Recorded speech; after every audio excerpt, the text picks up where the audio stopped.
hold that, because we've got our predictions to do. We shall hold on to that Keith's already given the game away there.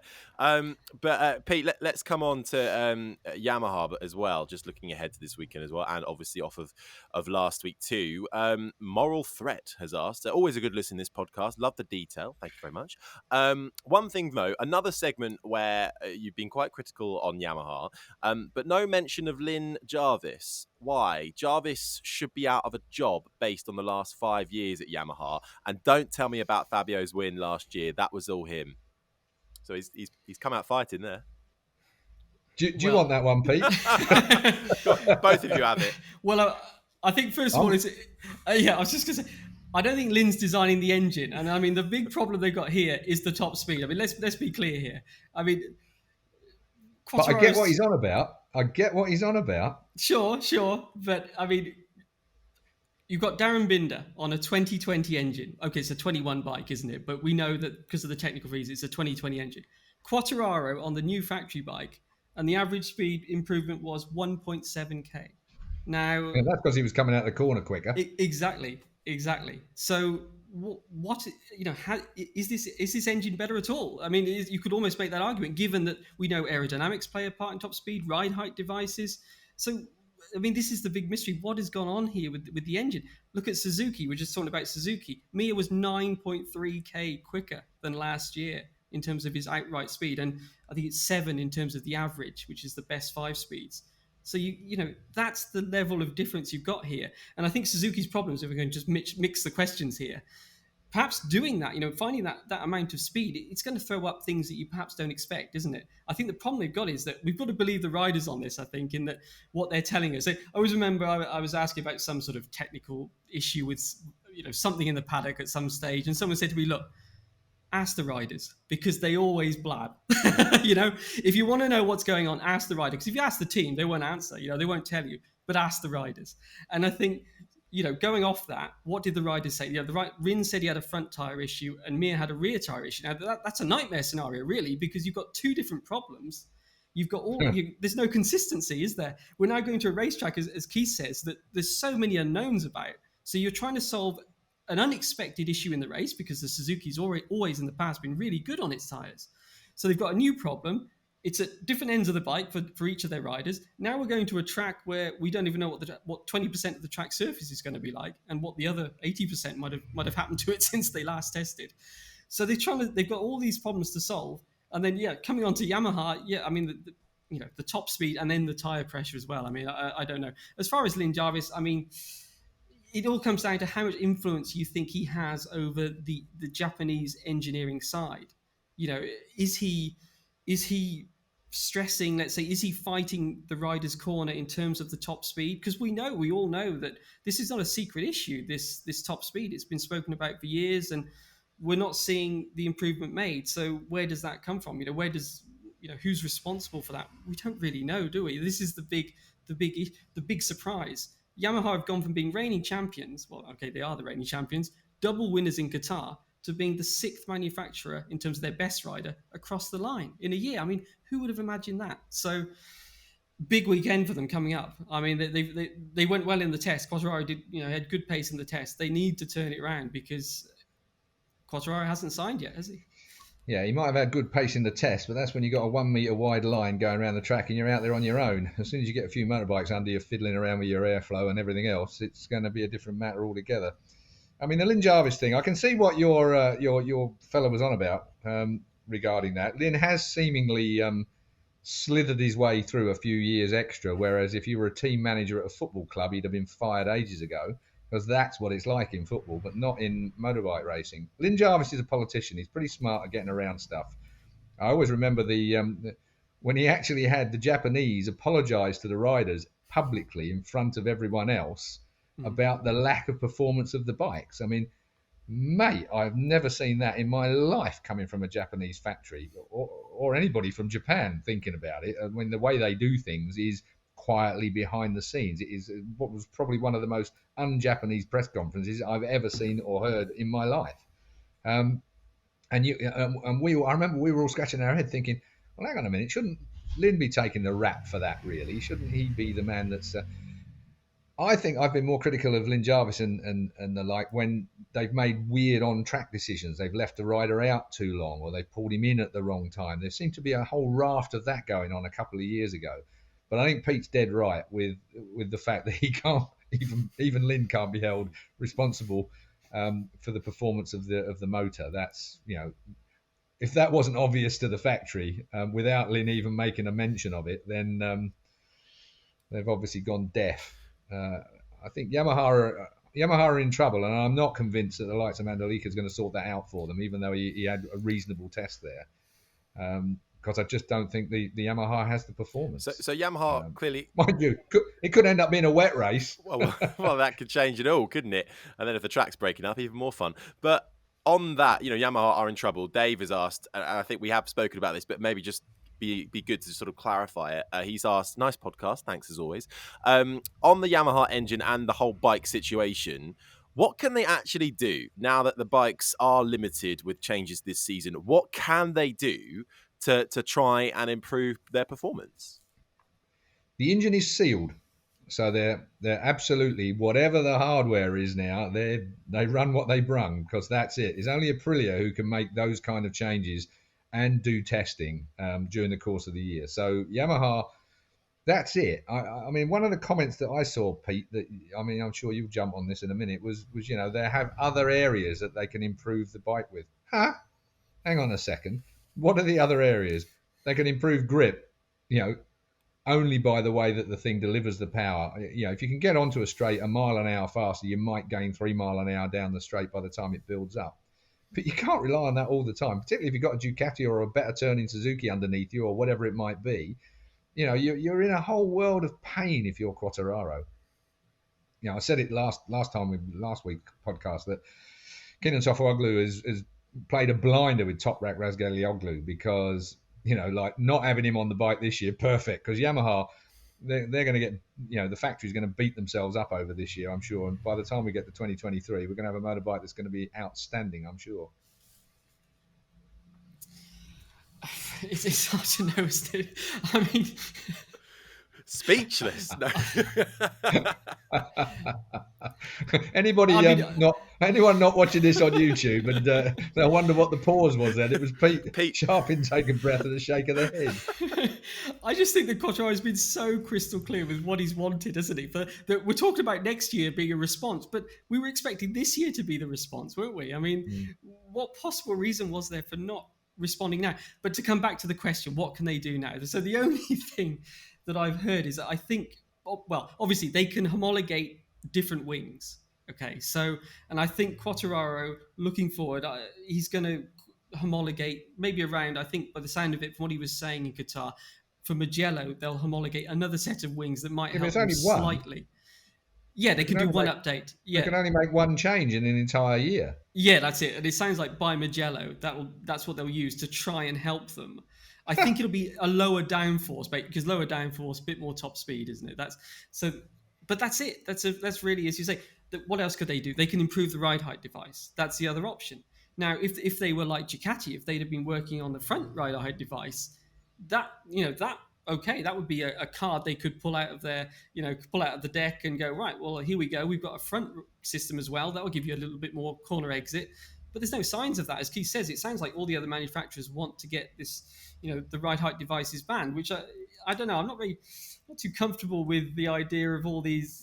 I think what happens if the other manufacturers just decide we don't want to develop something, so let's just get it banned. I mean, we've got seamless gearboxes, carbon brakes. When are you going to see those on the road? Never. Choosing, okay, we don't want to put money into the development of something because someone else is ahead of us. I don't know. I'm just concerned that it might lead to things being banned because the other factories know that they've been caught out and perhaps just don't want to go down that route. I mean, where do you draw the line? Of course, you can always come in with safety eventually, isn't it? That's what we always hear. But safety is everything. You can come up with safety for anything on a motorbike, can't you? But so I'm not too comfortable actually with this kind of what seems to be going on behind the scenes and the other five are against it and everything else. Not, on the argument of, well, it's of no use to production bikes, or there's so many things that you can make that same argument for. So I don't know, but there we are.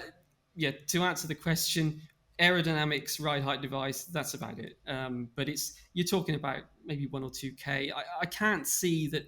If it was a brand new engine, you might think, oh, well, maybe as the year goes on and as they check the reliability of it, they could raise the revs a bit. That they say, okay, when they unseal the engine, so when they take it out of the allocation and go, okay, that's reached its mileage, they take it apart, they check everything on it, because obviously they want to make sure they haven't got any problems brewing. If they saw, oh, everything's fine, you know what, we can raise it a little bit. But I mean, looking at the top speed figures, there's no reason to believe that there's anything really different on this engine. So, but at the same time, look at the Honda, as Keith was just saying, look at maybe also the Ducati. Those are engines that Suzuki maybe also, as they get more mileage, as they learn more about these engines, we could see them just release a few more revs. So it could get worse for Yamaha, I'm afraid. Let me just pick up on that safety point that you made in there, Pete, if I can. Yes. I mean, I think one of the issues where the ride height shapeshifter type syndrome is a problem for MotoGP is that from a safety perspective, we're getting out of corners quicker now, and we're getting into corners faster as well, which is lengthening the straight, which is giving us the runoff that all of a sudden we're in the danger area. Bikes are approaching corners at a quicker speed and braking later than they ever have done now. So we've got a bigger velocity entering corners, which is meaning that bikes and riders are reaching the air fences. They're reaching the barriers. And I think before we know where we are, we're going to have racetracks that are becoming dangerous. I mean, that's a very difficult situation to sort of come to terms with, because it's all relative, isn't it? I mean, if you're racing some tracks in America, they're very dangerous, but they're brilliant racetracks. If you race at some tracks in the UK, they're brilliant, but they're slightly safer than the American ones. And then if you're racing MotoGP tracks that are homologated, they are the gold standard of safety, as in the amount of runoff you've got and the amount of thinking that's gone into what's around furniture-wise. But as these bikes get quicker and quicker and quicker, car boys have got the same problem all the time. Do we make the tyres more slippery? When you've got better tyres every time that are coming into, Michelin have built some really, really good tyres that are working really, really well now. We had the Bridgestones prior to that were, fantastic on the front end, but perhaps a little loose on the rear end. So all these things are building into MotoGP becoming really quick, really, really quick. And maybe does it wind back to what I said a bit earlier on about the baggers? What really matters is great racing, and whether, from a manufacturing point of view, and you touched on it as well, Pete, where it is going to work its way through into the road motorcycles. Now, seamless gearboxes, I could see seamless gearboxes eventually making it to the road. They will be massively expensive, there's no doubt about that, but I can see some of the Exotica ending up with seamless boxes perhaps. Aerodynamics, waste of bloody time on the road. Shapeshifters, waste of time on the road. Where on earth are you ever going to be seeing it, using it? Carbon brakes, I can see carbon brakes coming for the road at some later stage. Again, it will be on the Exotica. Now these carbon brakes work in the wet as well as they do in the dry, whereas in the past they only worked in the dry, and if you had them at 3 million degrees or whatever they were, and if they dropped 1 degree out of that, then you had no brakes for the first 50 yards of trying to stop the thing. That was my era, by the way. So it's kind of, I can see some of the stuff working its way through. I think the manufacturers, what we've got to remember as well is, financially, the world is in a mess, and it's going to get worse. These guys are projecting what they are going to be doing, what they are going to be spending years into this at the moment. And the world's economy is going to be in trouble over the next few years. There's no doubt about it. And I think innovations, wind tunnels, all the rest of it, bloody expensive, really expensive to develop new stuff. So maybe there's going to be a situation where we end up with a bit of a freeze on some of this. And like you've already said, Pete, five manufacturers, they're against Ducati. Now, you could put that down to just the gamesmanship situation, I suppose. Ducati, Gigi Dall'Igna, I mean, I'm sure he gets more pleasure out of bloody thinking up something that circumnavigates the rules and every other manufacturer as he does in seeing his motorbikes win races. I mean, the guy and his team, because it is a team that work together, obviously, are just geniuses at managing to do that. Shapeshifters, do we need them? I don't think so. I've never been an advocate of them. I don't particularly think that they're an enhancement to MotoGP. They're too far off the wall for me. So, from my point of view, firstly, I absolutely agree that the lap times need to drop. Livio Super also raised it brilliantly. He did a press conference just before Qatar to sort of introduce himself in his Suzuki colours, and he said, "Look, if you take a second off the lap time, it's not going to affect the show. If as long as it's evenly across the board." And I absolutely agree on that. The bikes need to be slower. My problem is banning something that some people have and some people don't. I prefer them to ban seamless gearboxes or carbon brakes because everyone's got them, and you're They not would have disadvantaged. if they'd seen them coming. I remember having that conversation with one of the hierarchy in the trio. I won't say which one, but FIM, Dorna, Erta. I remember having a conversation with them, and if they'd seen seamless gearboxes coming, they would have legislated against them before they got here. But they're stuck. Once they arrive, they've got to be there for the next year. Yeah. Well, exactly. That's what they could have been. Why didn't the other 5 manufacturers? Because it was Honda, wasn't it? I remember being at the Sepang test when it came out, and Honda actually had to put out a press release because people were actually saying, "Is this illegal?" Have they? Because there was a method of seamless gearbox was banned under the rules, wasn't it? And Honda very cleverly have come up with a mechanical method, let's call it that way, to get around it that's legal and is being used now. But at the time, people just couldn't even imagine that was possible. And Honda actually had to put out this sort of short statement going, yes, we wouldn't use something that's not within the rules. The point being, if this was the situation we're seeing now with the ride height devices, instead of developing the seamless gearbox, the other 5 manufacturers should have then got it banned. Now, it wasn't banned.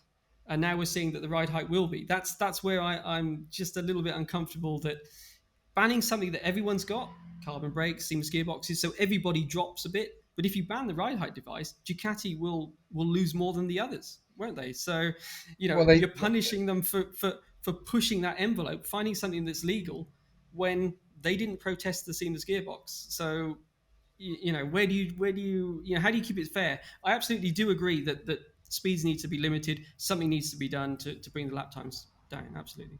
They did it with the ECU, Pete. Honda had the best, control unit that there was in the paddock, and we ended up going back to the Magneti Marelli, 7 years, basically retrospective step. Some people were saying that it felt like a 7-year retrospective step when they had to go to the spec ECU and inertial platform, that the 2 brains of the motorbike, 2 electronic brains of the bike that had to go back to this specification. That I remember Colin Edwards, when he first got on the Yamaha with the spec electronics on it, he said the bloody thing's awful. And Honda was so far ahead of the game, like Ducati are with things like the shapeshifter. Honda were that far ahead of the game when it came to electronic control that when it had to go back to the spec system that is across the board now. I mean, Shuhei Nakamoto, you remember, resisted massively in the paddock Dorna's push to try and get that ECU, that spec ECU across all bikes. But in the end, Dorna had their way. So it can and will be done if the sport is, if it's deemed to be the bigger thing. And I think that in this particular instance with the shapeshifter, I'd probably be on Dorna's side for legislation. But I'm on your side absolutely 100% when it comes to innovation. I feel the same as you that restricting innovation is a bad thing for a prototype sport like ours, like MotoGP. I just see it's interesting you raised there, wasn't it? Dorna had the final say, and I think it wasn't and I think it could be the same with the ride height device, couldn't it? It sounds like the way things are voted through with the Grand Prix Commission, it's MSMA, it's Erta, it's FIM, and it's Dorna. Well, we know that Erta, FIM, and Dorna basically vote as one. So you've got the MSMA. They're not going to be unanimous if Ducati is against banning it. So therefore, it then the emphasis shifts over to what Dorna want to do. So because then the others will obviously vote with Dorna. So again, so, as you say, slightly different. You've got the manufacturers banning it. The electronics was Dorna banning it, and if Dorna want to decide that the ride height devices will solve it. But I mean, what's the ride height device worth a lap? Is it enough? Is it enough to just ban the ride height device? Are we going to need a package of things? What's a ride height device worth over a lap? I think what it's worth more than anything is it's a spoiler. It's a spoiler out of off the line and into a corner. If you've got control over that ride height device properly, as Ducati seem to have. Why haven't you said that? Where were Ducati at the weekend at Qatar? It's motorbike racing. It's a different thing. It's not like you bolt it on a flat platform in Formula One. Sorry if I'm slightly derogatory again with Formula One, but it's a different type of engineering, isn't it? It's a platform with a bloke strapped in it. There's very little sort of body movement that a driver can alter the dynamic of his car. That's all done, pretty much through the data and stuff that the teams have to make that work. With a motorbike, where the guy positions himself and moves himself, and this is where bloody Marquez is so incredibly brilliant, in that even without the assistance of that electronic control that I was alluding to a minute ago, Marquez was able to alter his style to work the Honda that was now a wild animal without that control. He was the only one on a Honda that could make that work into the future. Now, let's come back a bit now. We've got everyone else is caught up a bit with the Honda, and the Honda has sort of evolved into a motorbike that more people can ride. But that's the difference. The rider can still make the difference on a motorbike, I think, is the short bit that I'm making here. Whereas, if you put, who was it that jumped in? George Russell that jumped in Lewis Hamilton's, Formula One car and could have won that race that he was in as a replacement twice over. As it turns out, he didn't because of whatever the failures were with the pit stop and the tyre. But the point being is, George Russell jumps from a so-and-so car into the winning type car, and he can win the race. That won't happen in motorbikes ever. You could put you might be able to put Marquez on an Aprilia, and he might be a place or two further forward, because he will make the difference, or he would have made the difference. I'm not so sure he would at the moment, but I'm sure he'll be coming back. That is a very good point, actually, and brings us on nicely to this final question that's come in. And there I was thinking we wouldn't have much to talk about. We need Danny Aldrin.